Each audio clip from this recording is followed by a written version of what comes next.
Hi, I'm Carlos Armesto. I am the CEO and lead producer of Pitch Black Immersive Experiences. I'm the co-director for Odd Man Out. And I'm Aszkara Gilchrist, an actor in Odd Man Out. And you're listening to White Canes Connect.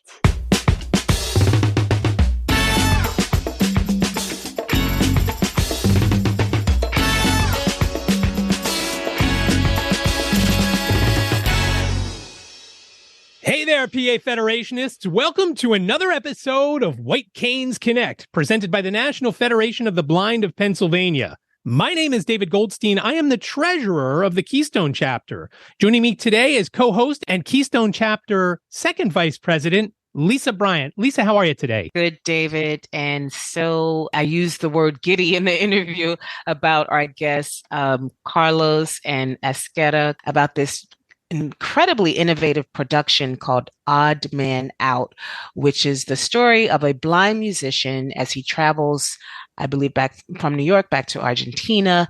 The play is done in complete darkness. But as we will hear from Aszkara, who is in the performance and does have some vision, it was harder on her than the other sighted actors in the production. It was really nice to speak with them, and it sounds like an incredible production. So let's take a listen to Carlos and Aszkara.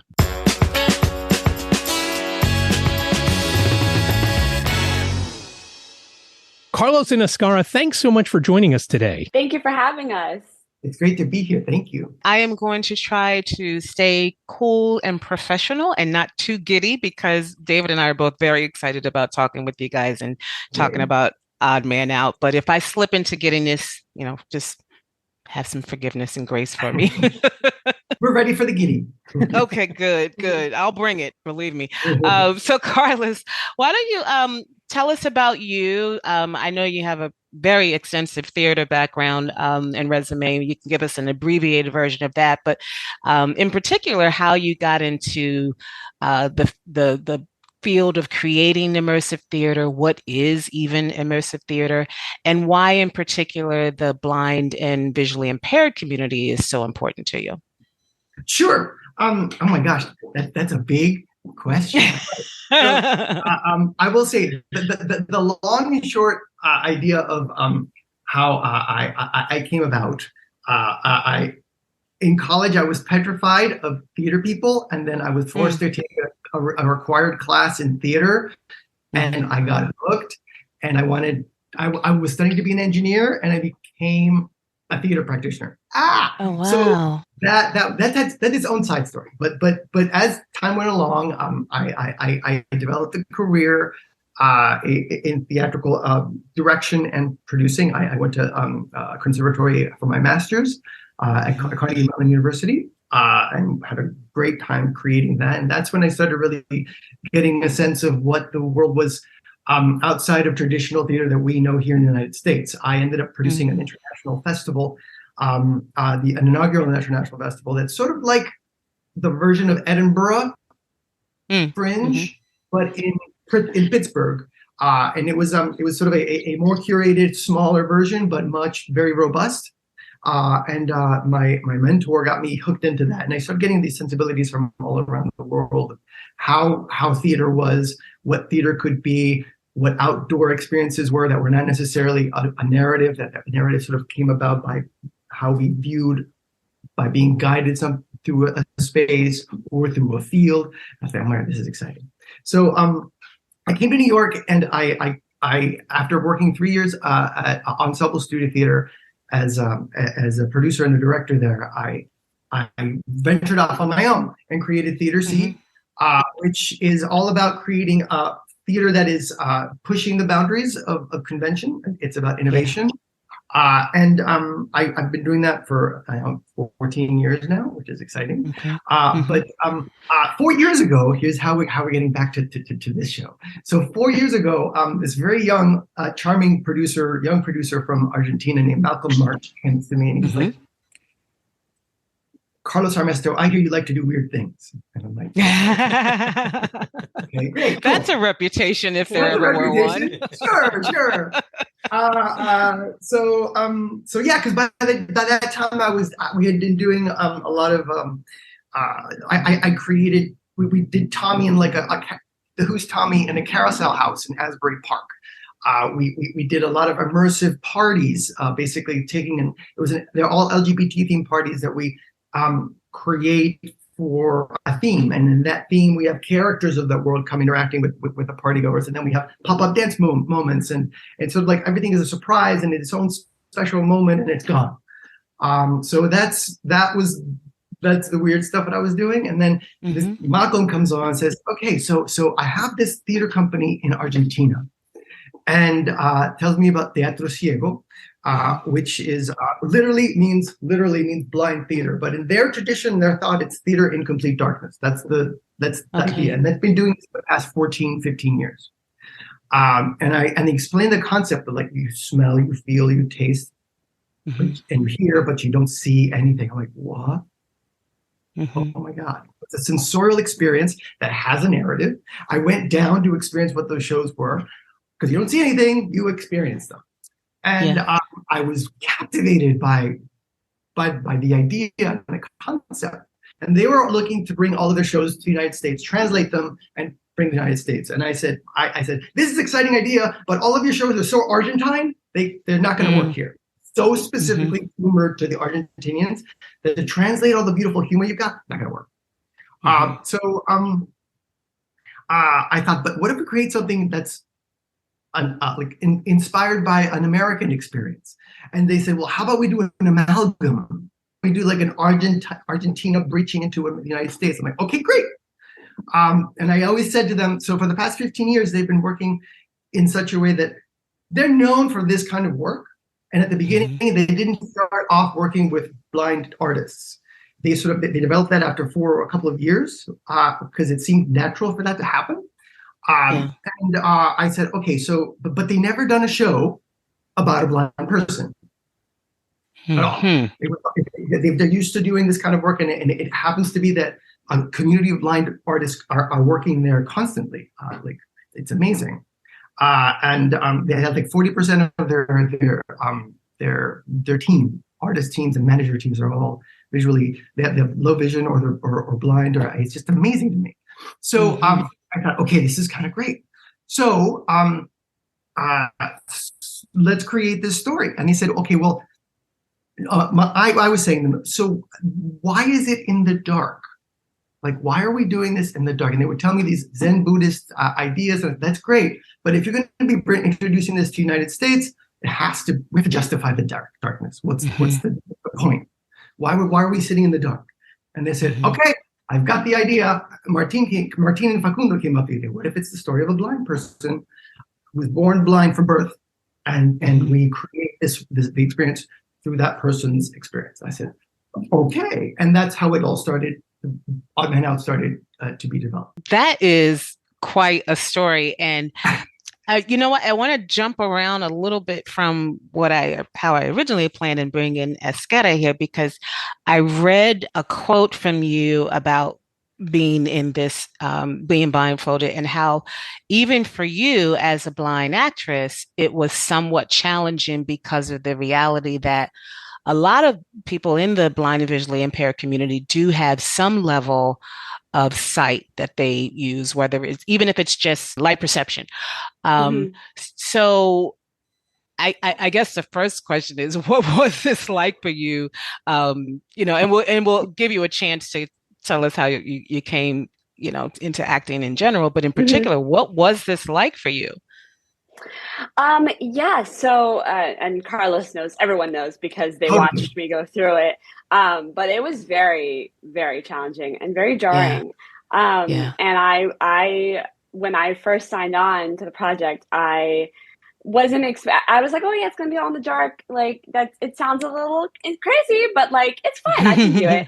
And then actually experiencing it for myself, I realized that I didn't know it was going to affect me as much as it ended up affecting me. I am one of the people in the community who I have a little bit of vision. I'm completely blind in my left eye, but I have very low vision in my right eye. And I've lived like this since I was 1 year old.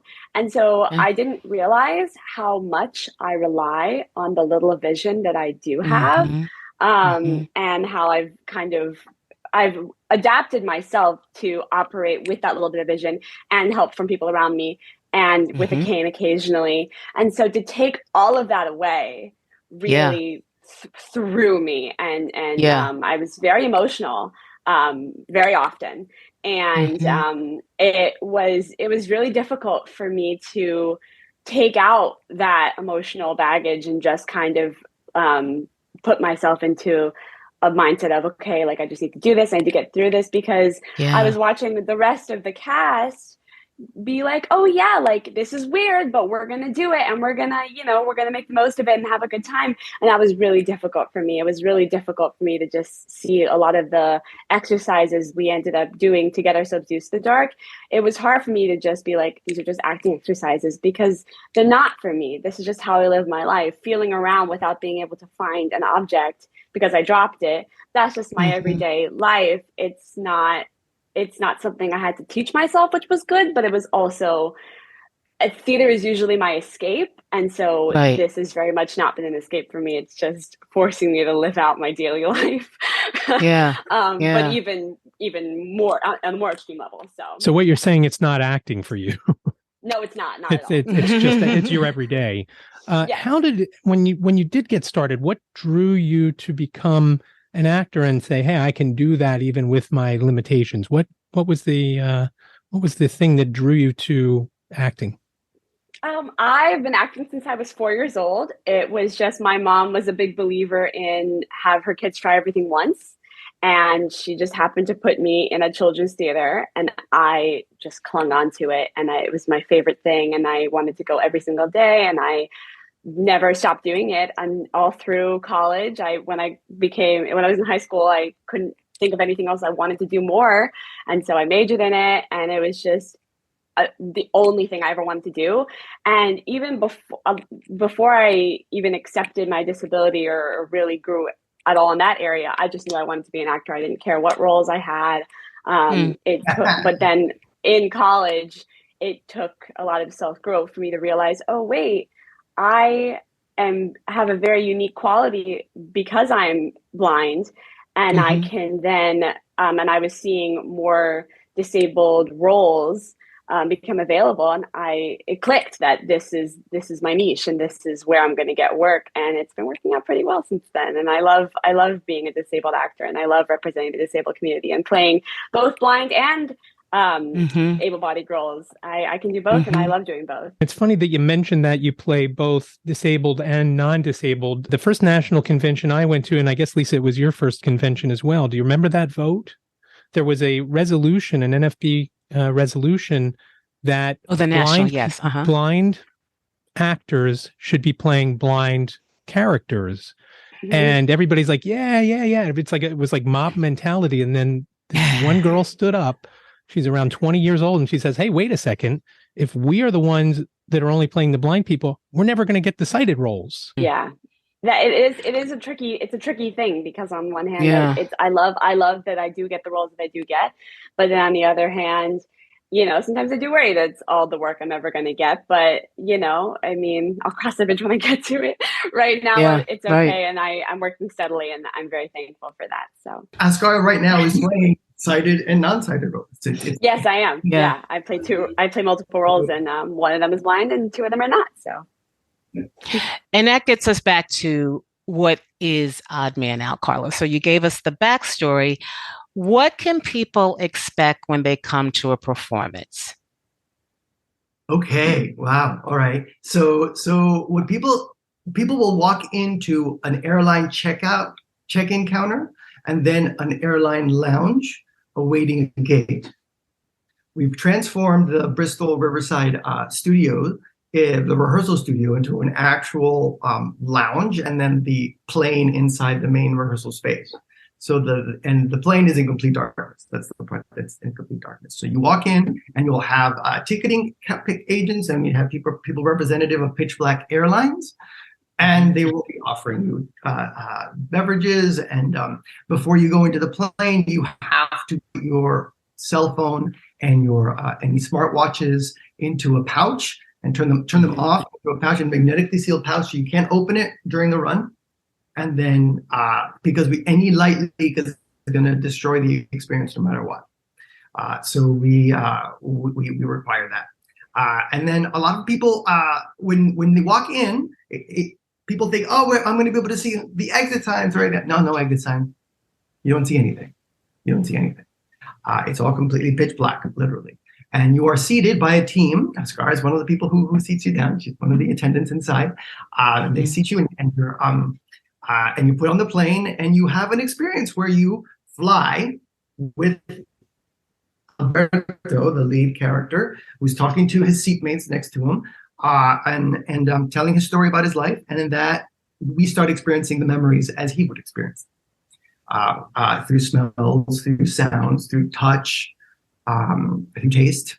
And it's a big binaural experience. We end up, the general idea, so you have a sense of it, is that it's a love story. It's basically a love story. It's how Alberto decides to, he falls in love, and then he has to decide whether he leaves Argentina or stays, and about his life, what's happened with what happens in that distance that they have, and then how they try to come back together. And some unexpected turns happen along the way, which I'm not going to tell because it's all a surprise. but people have been coming out of this experience. One woman said that it was the most transcendent emotional experience she's ever had, because she was really taken aback about going into you almost go into a meditative state. And some people were I've been reading some responses from the press down in Bristol, which is exciting. They say that it's very much he was the reviewer was fearing that he was going to fall asleep, but instead he was just so awake, trying to follow the story, connecting to the story, and it happens all around you. It's not just in one plane. It's completely immersive, and you will experience all the sensations, or as many sensations as we can create, right? The selective sensations of Alberto's journey. It sounds like a pretty intense experience, and I'm thinking, I wonder, have people been more moved, I guess is the word, by the experience of being in the dark or by the story? Is there some sort of like competing sort of emotions or competing experiences, I guess? What kind of feedback in that regard have you gotten? And have there been any instances where it's too intense for someone? Have you come across that? Sure. I'll let Aszkara also answer this one because you're more there than I am right now. But yeah, I mean, it's some people feel when you walk in, the darkness can be suffocating. So some people have to walk outside and leave at the beginning, and we offer them to come back in, and we seat them back in before we take off. And then it's about leaning into it and being able to stay there. Talking about the difference between story versus form. It goes both ways. I mean, there are people who are so connected to the story and the narrative that they're really moved by the end. Others are just taken in on this idea of not being able to see anything and letting go of the bombardment of our daily lives through our screens, and we just use our other senses and make them more acute. So we start hearing things more in a different way, and you start imagining a world. And people are very surprised when they see like it's 7 people up there and that's it, and nothing else. They don't know what happened around them, but it ends up being that. I know, Aszkara, what you've talked to audience members maybe after the show. What have you heard? I definitely, when we come out and the lights finally do go up for them to see the cast, I've definitely heard people whispering, wow, or that was amazing. And the other night, there was very much a sense of, oh, like, these are the people who did this. These are the people who accomplished this. These are the people who did everything. Like, I think people didn't really, they weren't really aware that it was actual people doing the effects and being the voices. And then when they were able to see us, it clicked that we're the ones who did it. And yeah, I mean, there was only one instance of a person who didn't have the best experience. And that's because they were hearing impaired. And they had hearing aids in, and they weren't able to control the levels of their hearing aids because that was controlled through their phone, and their phone was locked away. And so the surround sound was too loud for them. But so far, that was the only instance of someone who wasn't able to have the best experience. What about some of the sighted actors? And I'm assuming there's some. How do they handle it? How are they handling acting in the dark, basically? So yeah, I'm actually the only blind actor in the cast. Oh, okay. And you were saying earlier that you were the one having more of an issue with it than the rest of the cast. I know, it sounds ironic. It sounds crazy. Yeah. I think maybe I have a lot of, it's my own unresolved issues that I work through. So because for everyone else, I mean, they can kind of just be like, okay, like we can't see you for an hour and 20 minutes, and then the lights are going to come back on and we get to return to our normal lives. But that's not the case for me. I don't have to live my whole life in the darkness, but there are elements of being in the darkness that I do experience every day. Like I was saying, trying to find something that I've dropped by crawling around my hands and knees and trying to feel for it. Or the panic you experience when you're lost somewhere you don't know by heart, and that feeling of, oh my God, I don't know where I am. How am I going to get out of this situation? And you have that experience almost nightly in the darkness. And so for me, it's a very real, I know what this feels like, and I hate this. It's a very triggering experience but you have to push through it, and you have to get yourself out of the situation. So I am good at that in that respect, that maybe some of the sighted actors haven't experienced that before this. And so that might have been more difficult for them than it was for me. But no, definitely at first, everybody was in a very, state of, oh my God, like, how are we going to do this? And there were definitely hard rehearsals for everybody, that, you get hit in the face because somebody, you collided with somebody, you don't know how that happened, or you get punched in the throat, or oh my gosh, but that did happen to me. Oh dear. Or you get lost and you don't know where you are, and you have to quickly resolve the situation, and now you're in your body's in this fight or flight state that's hard to get out of. So everybody's had very hard moments. But like I said, I think they've all found it a little better and more freeing than I have. But everybody's worked very hard, and everybody's pushed through, and everybody's amazing and very talented, and it's a really wonderful cast. Carlos, when it came to the casting, and I'm not sure how much of this you can speak to, but I know, Aszkara, you're from Chicago, correct? I'm from Florida. I've been based in Chicago for a couple of years now, working in the theater industry. Okay. Well, I guess two questions. I'm curious how this came to our backyard of Pennsylvania and Bristol theater in particular. But when you were looking for, when you were casting, what were you looking for aside from, of course, a very skilled, trained, qualified acting, but how important was it also to look for other visually impaired actors? It was very important to me. And we did a national search. We found, the thing is, like, our casting requirements were very intense. It wasn't just we needed visually impaired. We needed visually impaired who were non-union and were bilingual.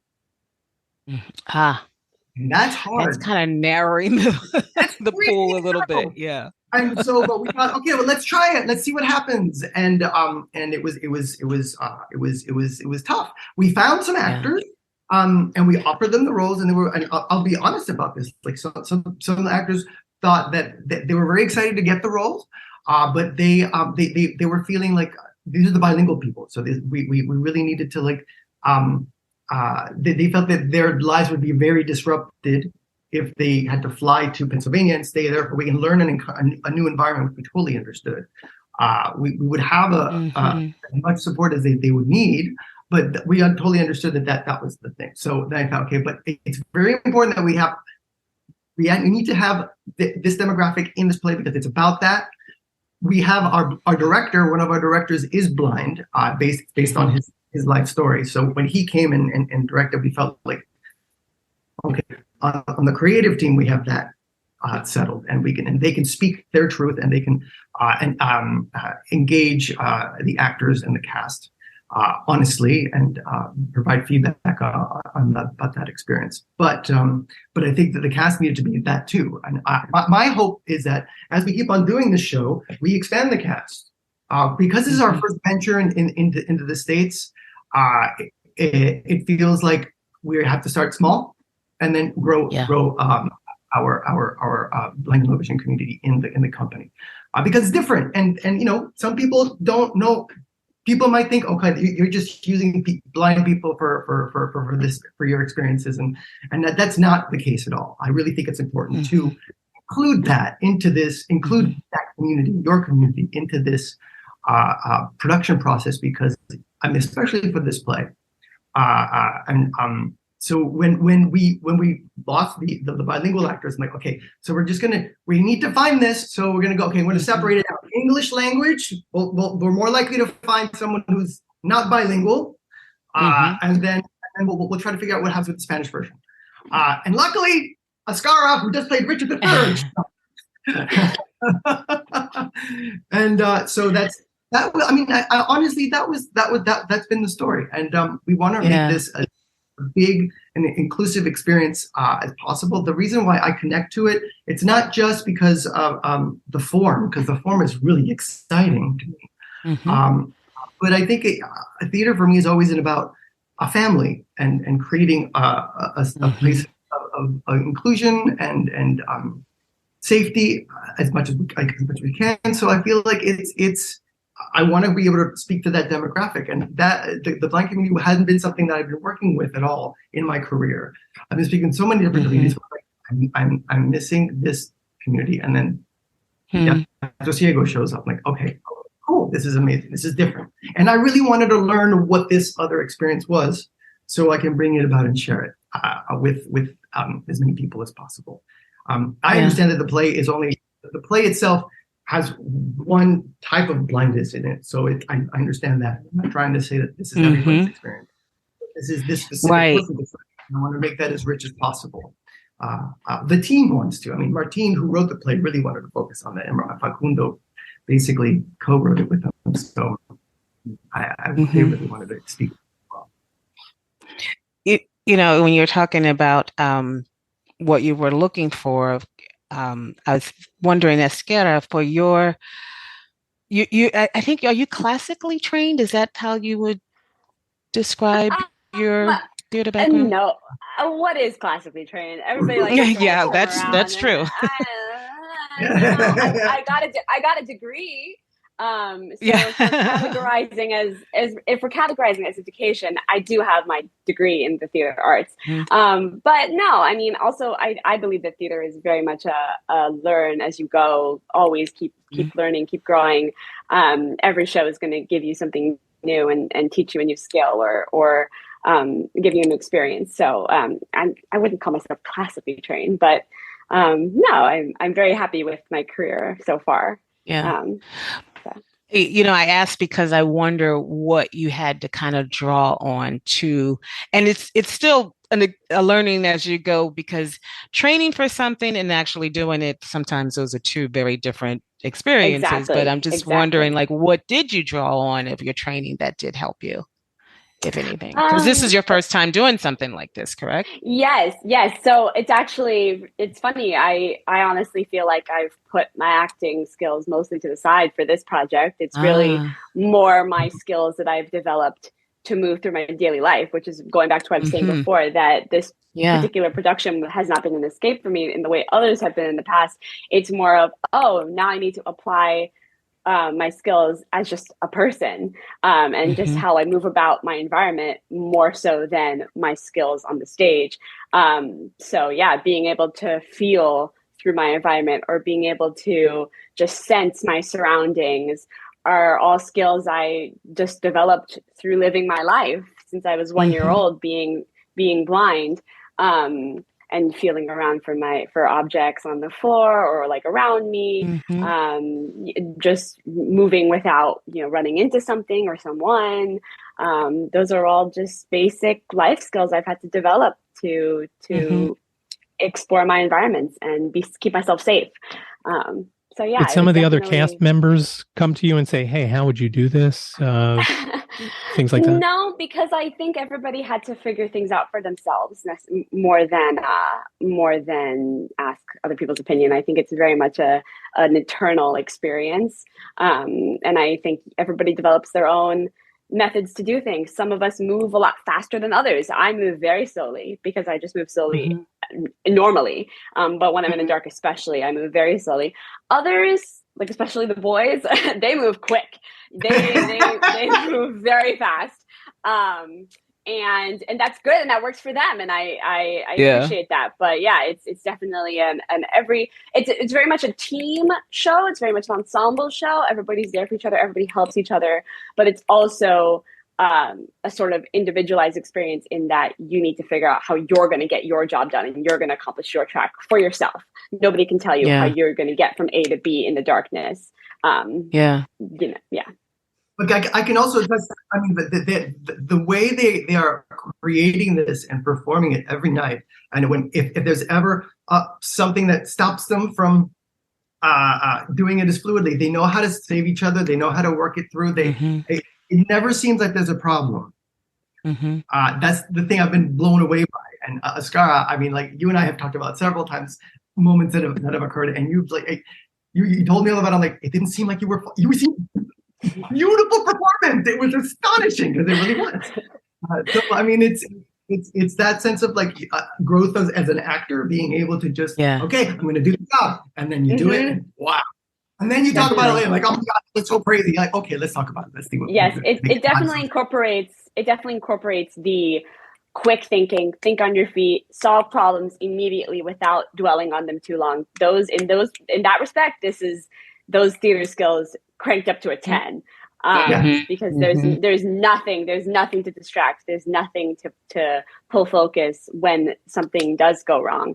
And so you just have to solve it immediately. Or if you're lost, you have to get to your spot and you have to do it whatever way is necessary. And you need to do it now because you're supposed to be on the other side of the room to create this effect or say your lines. So it's definitely those skills as an actor of solving problems quickly, that is definitely necessary in this production.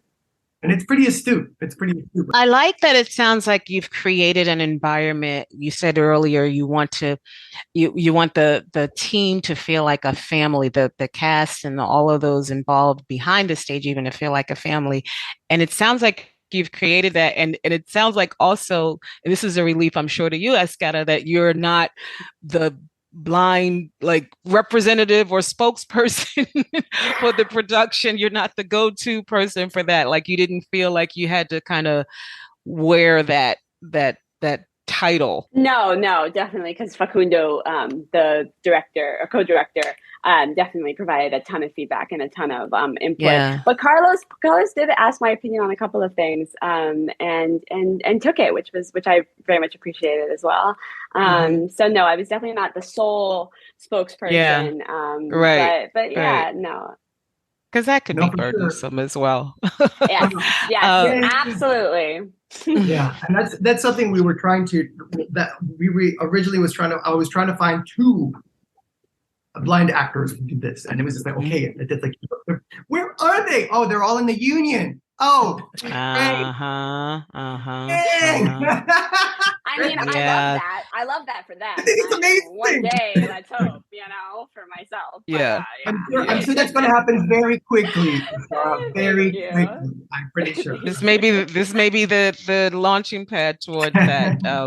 Who knows? But how did you guys come to Bristol? Like, why this place? Oh, well, that's that. Okay, I can answer that. So, but before the pandemic, we were ready to bring this to New York. We presented a sort of a 30-minute backers audition for our here in New York City at the Consulate of Argentina here in the city, and it was a 30-minute presentation of the draft that we had.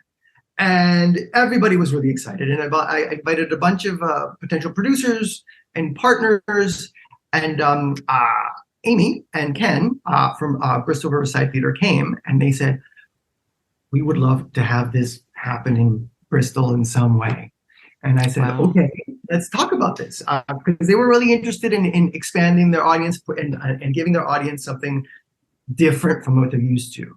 They just did Clue, and they're going to do Cabaret, and it's all these like very known properties, and suddenly this is totally out there. It was very exciting, and I felt we felt very fortunate that they wanted to take a chance on this piece, because it's its own weird thing and its own different experience, right? It's never really been done publicly in the United States. This kind of theater, like a full-fledged whole play like this, we're excited to bring this form to the country, and it's because of the actors that we have here, because of the community that's helping us bring it over. It's been very exciting, but yeah, that's the story of how we got to Bristol, and it's been a great experience so far. Are there plans to take it elsewhere? Yeah, we're trying to get it back to New York. We're trying to see if we're going to have a run in February. We're in the middle of that negotiation. So cross that's going to happen. But we have partners already set up for that. But we're just waiting on the final details before we can greenlight that. But that's the idea. And if it doesn't happen immediately, we'll do it again in the following year. But that's the hope. And there's already some interest also in for the Edinburgh Festival in Scotland next year. Again, I think it's a fabulous idea. I'm looking so forward to getting there. Not sure when. The Inquirer did a very big piece on us, which was very exciting. Yes. So we're trying to spread the word. Tell us, Carlos, how long do people have? I mean, time is kind of winding down, right? Yeah. So we have performances until December 18th. We have, I think it's 8 performances per week, which is exciting. We have 6 in English, 2 in Spanish. That's why it's bilingual. So if you are a Spanish speaker and want to hear this play in Spanish, which is originally written, come to those. They're on the production calendar, so you can take a look at that on the webpage for.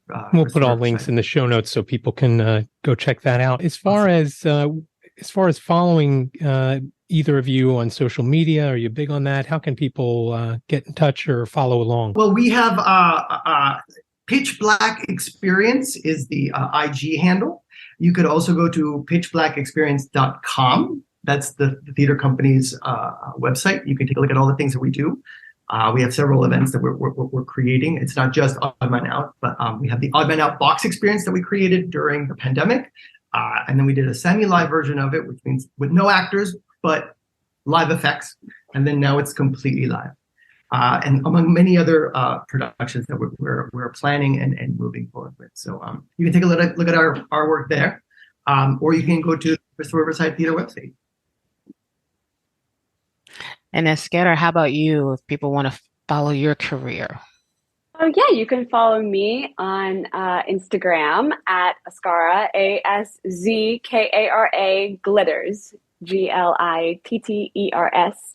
And I also have a website, www.aszkara.com. Congratulations on thinking so outside of the box, as they say. Something like this is very, very unique and very groundbreaking. So thank you for what you're doing. And I really hope to get there. I'm going to do my best to get there because I really want to. We'd love to have you. It's so awesome. Yeah, because here's the thing about the show.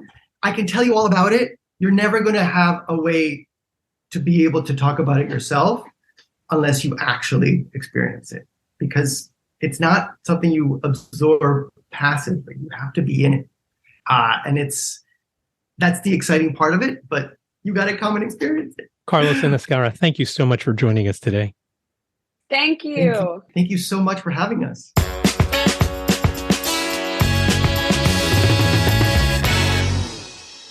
Thanks again to Carlos and Aszkara for stopping by and giving us the information on Odd Man Out, which is running through the 18th of December. So if you get a chance, it's up in Bristol. If you're in the Philadelphia area, not too far to go. And Lisa, sounds like a tremendous experience.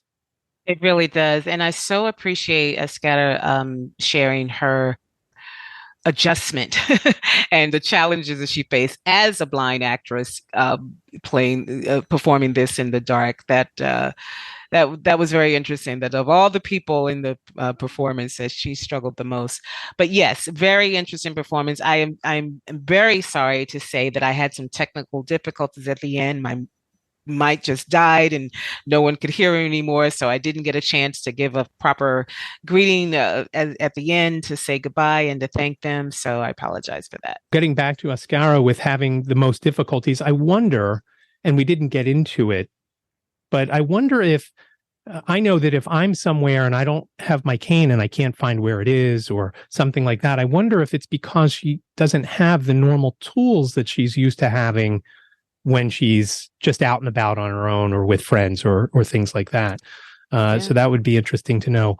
We did have a little bit of a short time because she had to get to the theater, quote unquote, because for the performance, for 5, as we're recording. And one thing I didn't get to say because of my difficulties is that I loved what Carlos said about how voiceover technique was also important for this production, because of the fact that there's not a lot of visual, there's no visual really experience. And so that other form of communicating or expression, someone has to be very, very skilled at that.